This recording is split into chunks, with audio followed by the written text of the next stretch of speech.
Welcome! In today's video, we're going to walk through an updated method on how to recover the default list on WhatsApp. This is a simple process that can help you get your lists back to their original settings.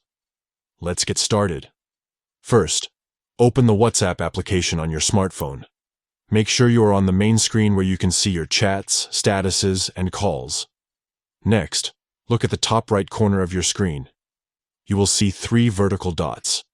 This is the menu button. Tap on these 3 dots to open a drop-down menu. From the drop-down menu, select Settings.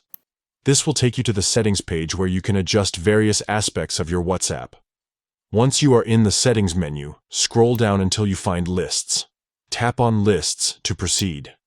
This section allows you to manage your different lists within WhatsApp. In the Lists section, you should see different categories such as Available Presets. Under the Available Presets section, find the specific default list you want to recover.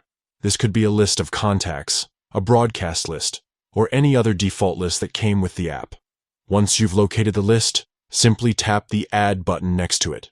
This action will restore the default list to its original state.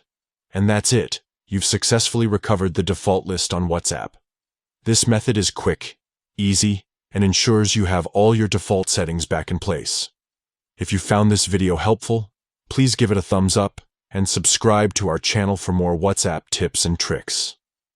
Also, feel free to leave any questions or comments down below. Thanks for watching, and we'll see you in the next video.